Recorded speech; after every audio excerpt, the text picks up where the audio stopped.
Yes. Madam, factory के पास लारी का accident हुआ और उसमें 5 आदमी मारे गए। क्या?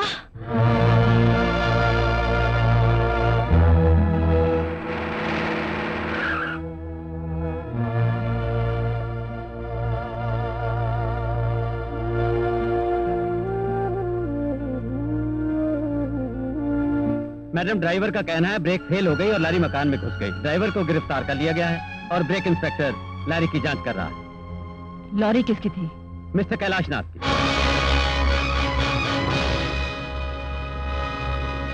5 गवाह हैं? यस। 5 गवाह हैं? यस।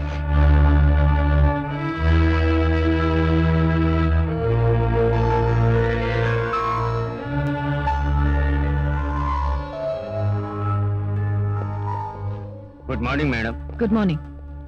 ये एक्सीडेंट कैसे हुआ? ब्रेक फेल होने के कारण। अन्याय का शिकार होने वाले इस गरीब खानदान को देखिए, देखिए इन मासूम बच्चों को। क्या ये इनकी कफन ओढ़ने की उम्र थी? ऐसा लगता है जैसे इनकी आत्मा हमसे सवाल कर रही कि बताओ हमारा कसूर क्या है, हमसे हमारी जिंदगियां क्यों छीन ली गई? अब बताइए, क्या वाकई इस लॉरी की ब्रेक फेल हुई थी? माफ कीजिए मैडम, मैं नहीं चाहता कल मेरा खानदान भी इसी तरह खून में लथपथ पड़ा रहे। I am sorry. रेनू, लगता है तेरे से किस मांगने वाला विक्रम सिक हो गया है। एक हफ्ते से नजर ही नहीं आया। मर्दों की जहनियत ही ऐसी होती है, इनके सामने सर झुकाकर चलो तो पीछे पीछे आते हैं और सर उठाकर चलो तो दुम दबाकर भाग जाते हैं। Okay bye bye.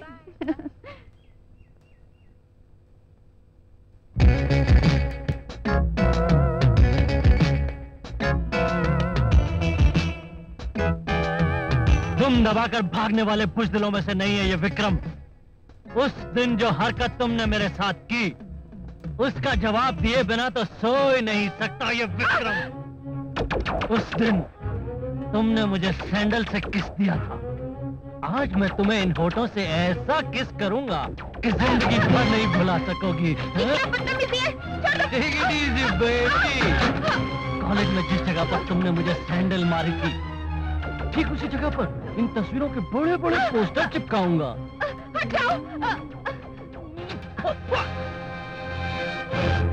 होठों को चूमते हुए बहुतों को देखा था, ये जूतों को चूमते पहली बार देख रहा हूँ। क्यों? खट्टा है? No no no. तूने मुझे लात मारी? लात तो मैंने बहुतों को मारी है।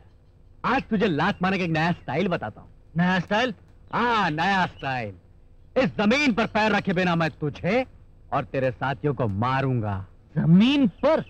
इस जमीन पर पैर रखे बिना? हाँ, इस जमीन पर पैर रखे बिना। अगर पैर रख दिया तो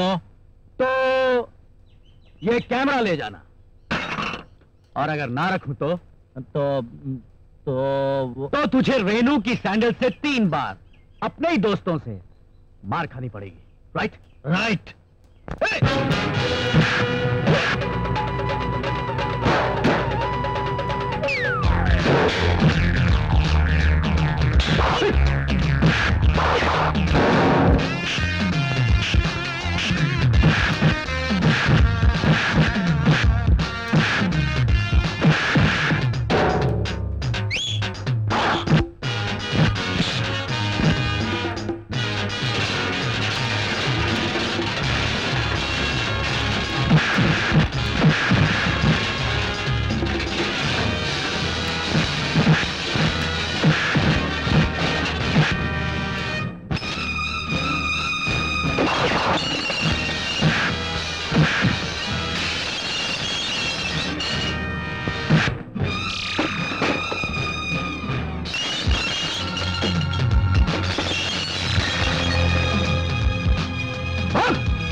थैंक यू।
मर गया।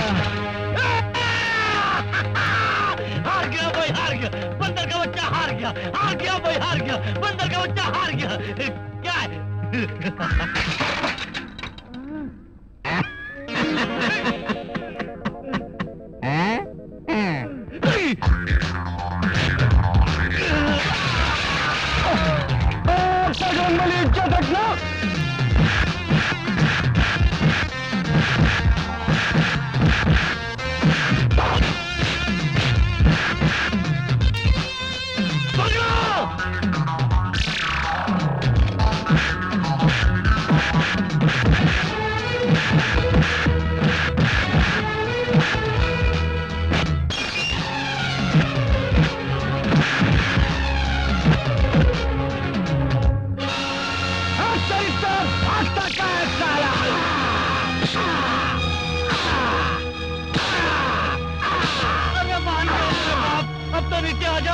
कैसे नीचे आ जाऊं? पहले अपने चमचों के हाथों रेनू की सैंडल की शाबाशी खाओ, फिर बोलो नीचे आओ।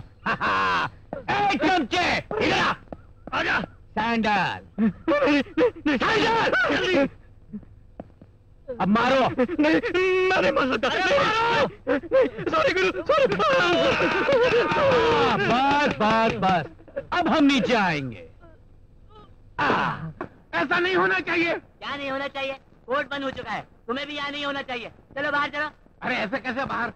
वो कमीना रवि और मेरी बेटी पद्मा मेरे सीने में सुइयां चुभो रहे थे। कहाँ वो सुअर, कहाँ वो कमीना? अरे यहाँ कोई नहीं है, तुम सपना देख रहे हो।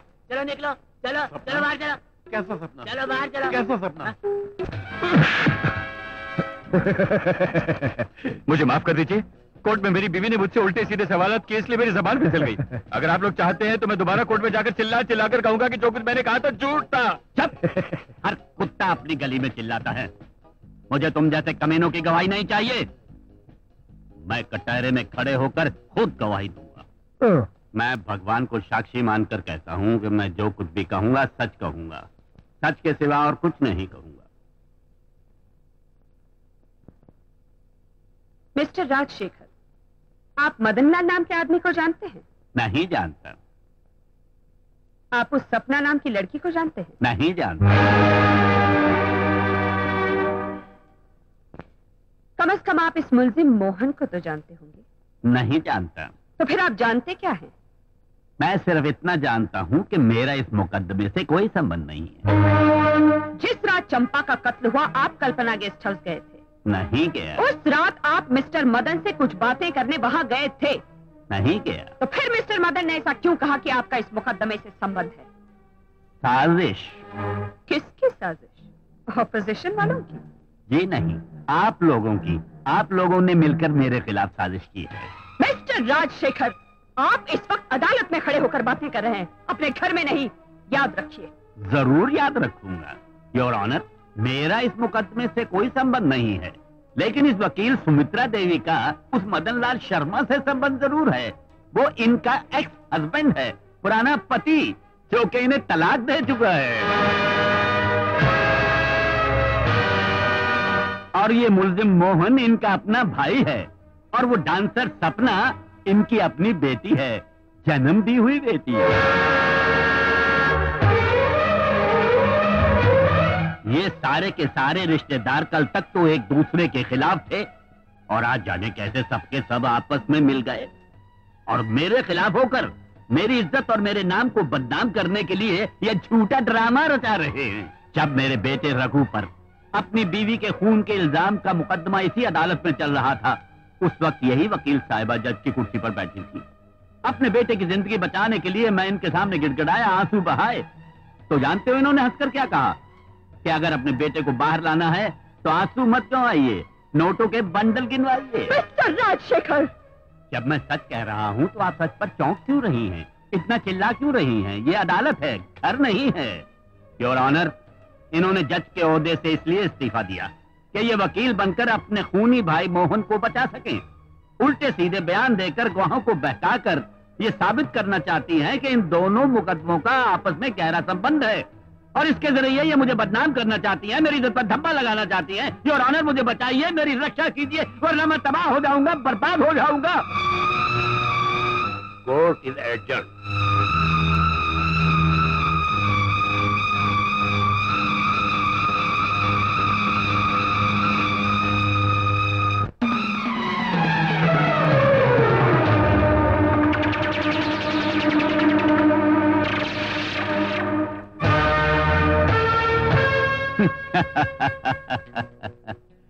रेशम की धोती और जरी की अचकन पहनकर आपको हमारे यहाँ समधी की हैसियत से आना चाहिए था। अगर अपना हुलिया तो मुलाजा फरमाइए श्री गणेश विट्ठल कोल्हापुरी साहब। अगर सर के बालों में जुओं की ताकत को बढ़ने दिया तो वो इंसान का भेजा खा जाएंगे, मगर तुम जैसे आदमी के हाथ में ताकत आ गया तो तुम तो इंसानों को खा जाओगे। लेकिन मैं आपको नहीं खाऊंगा समधी जी, जरा उधर देखिए।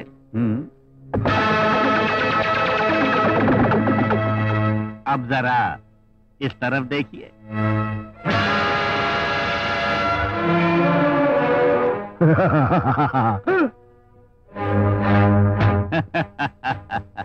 ये तमाशा भी देख लो। एक तरफ दौलत की देवी लक्ष्मी और दूसरी तरफ मौत के देवता यमराज को बिठाया है। जानते हो ये रुपया कौन सा है? तुम्हारी बेटी के नाम पर 5 स्टार होटल बनाने के लिए जो रुपया रखा था वो यही है। और अब इसी रुपए से मैं तुम्हारी बेटी के मुकदमे की समाधि बनाऊंगा। हाँ बनाओ समाधि। हम गरीब लोग की समाधि पर तो तुम अमीर लोग की इमारतें खड़ी हैं। गणेश, ये सारी दौलत मैं तुम्हें दूंगा। याद है उस दिन तुमने यही कहा था कि अपनी एक बेटी की आंखों में खुशी देखने के लिए मैं 3000 गरीब बेटियों की आंखों में आंसू नहीं देख सकता। ठीक है, ले जाओ ये रकम और जाकर बांट दो बस्ती के लोगों में। पहुंच डालो उनके आंसू, बखेर दो खुशियां उनके घरों में। लेकिन उससे पहले तुझे अदालत में सिर्फ इतना बयान देना होगा कि तेरी बेटी को पागलपने के दौरे उठते थे। इससे पहले भी उसने आत्महत्या करने की कोशिश की थी। इतना ही नहीं, तुम ये बयान भी दोगे कि 5 स्टार होटल जो कि मैं उसके नाम पर बनवाने वाला था वो तुम्हारी वजह से नहीं बना, और उसी गम में उसने अपने आप पर पेट्रोल डालकर खुद को जिंदा जला डाला। और ये भी कहना कि तुमने अदालत में हम पर झूठा मुकदमा दायर किया था। अरे बुढ़े गंवार जाहिल, इतना बोल दे रे। मैं हफ्तों भाषण देता रहा, मेरे को एक वोट नहीं मिला, और तू सिर्फ एक शब्द बोलेगा तो 50 लाख रुपए तेरे पास खुद ब खुद चलते हुए आ जाएंगे रे। एक गरीब आदमी के शब्द की कीमत 50 लाख रुपया नहीं, एक अमीर आदमी की जिंदगी की कीमत 50 लाख रुपया। अरे काय को चूहे के साथ तुम लोग फोकट में डिस्कशन मारता है? अबे ओ बुढ़े, अगर तूने रुपया नहीं लिया और जैसा अपुन ने बोला वैसा कोर्ट में बयान नहीं दिया तो अपुन तेरा अक्खा गांव को जला के शमशान घाट में बदल देगा। कल का सूरज कोई नहीं देखेगा, देखेगा तो सिर्फ तुम देखेगा। गलियों में, गटरों में लोगों की लाशों को देखेगा। मर्डर, ऑल मर्डर, खूनम खून, लालम लाल।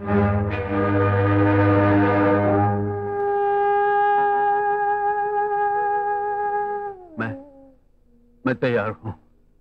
इसके वास्ते नहीं कि मेरे को मेरे मरने का डर है, इसके वास्ते कि मेरे को मेरे बस्ती वालों की जिंदगी का फिक्र है। मेरा झूठी गवाही से इधर का कोर्ट में तो तुम सब लोग बच जाएगा, पर उधर ऊपर वाले के कोर्ट में क्या करेगा? उधर कोई ताकत, कोई पैसा तुम लोग को नहीं बचाएगा। ठीक है, तुम जो बोलता है वही मैं बोलूंगा, मैं वही बोलूंगा, वही बोलूंगा। देवी माँ, मुझे आशीर्वाद दे। ऐसा आशीर्वाद के अदालत में आज जज अपनी कुर्सी पर बैठकर यह ऐलान कर दे कि मेरा बेटा बेकसूर है।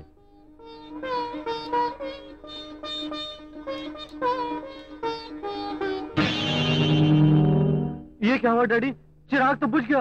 घबराओ मत बेटा, चिराग बुझाना तो हमारे खानदान की पुरानी रीत है। अरे आज इस चिराग के बुझ जाने का मतलब अच्छा शुगुन है।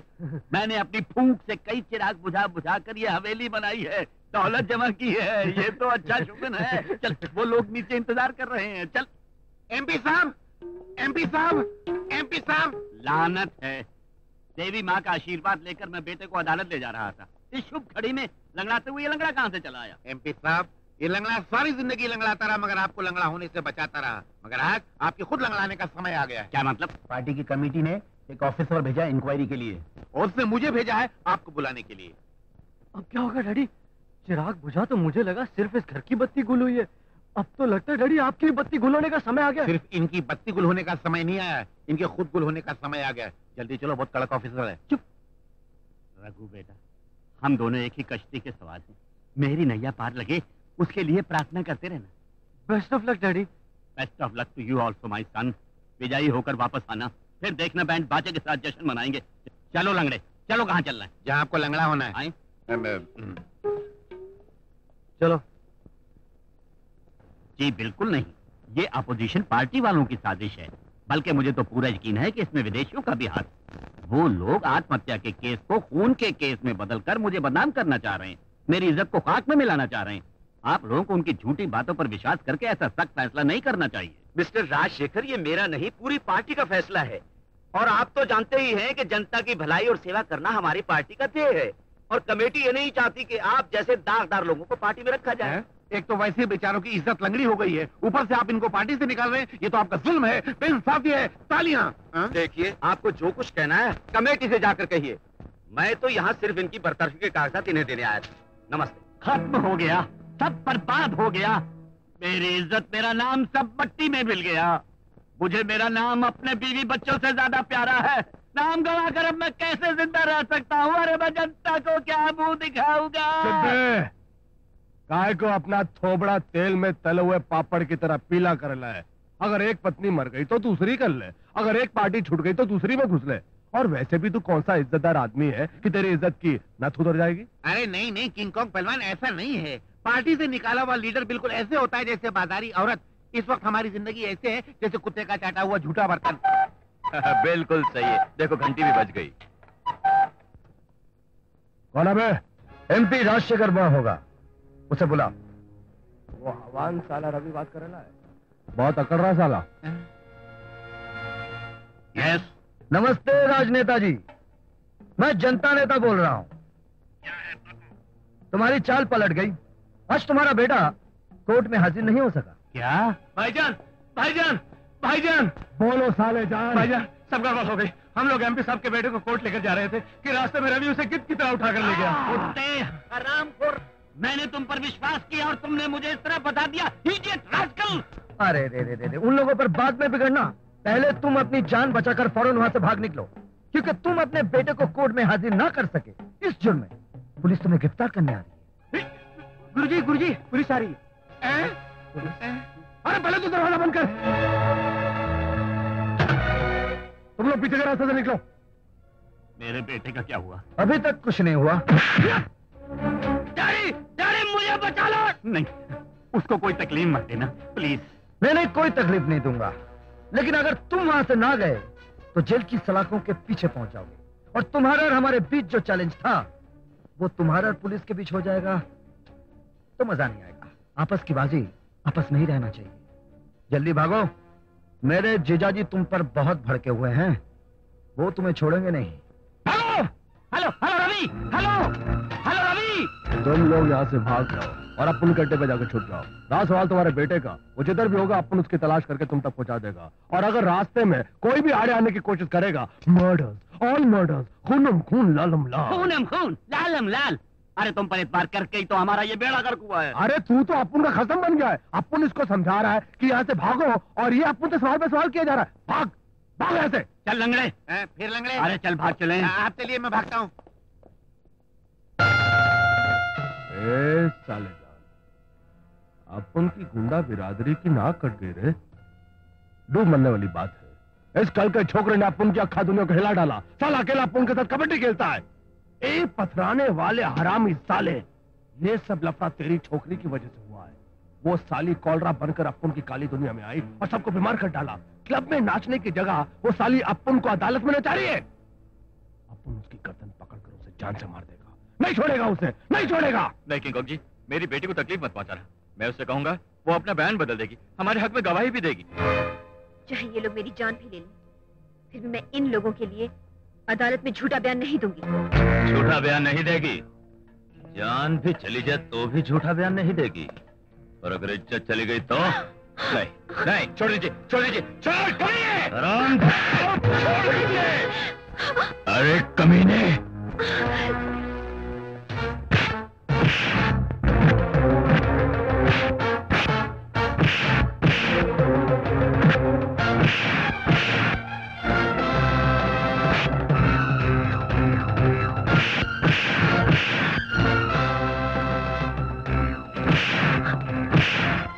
छोड़ो छोड़ो।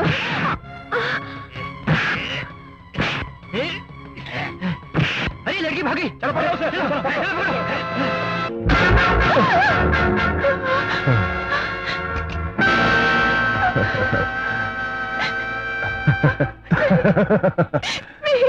चंपा रानी, अपन बाहर आ गया है और मतलब तेरे को अच्छी तरह से मालूम, मर्डर खूनम खून लालम लाल। नहीं नहीं, मुझे छोड़ दो, मेरी जान मत लो। अपन तेरे को मारने के वास्ते इधर थोड़ा आया है, अपन तुझे ये समझाने के वास्ते इधर आया है कि तू अपने मर्द को खलास कर डाल। नहीं नहीं। तकिए के नीचे बेहोशी की दवा रख देला है, सेब पर चाकू लगा देला है। तू अपने मर्द को वो दवा सूंघा कर उसके सीने में वो चाकू, नहीं तो अपन तेरा मर्डर कर देगा।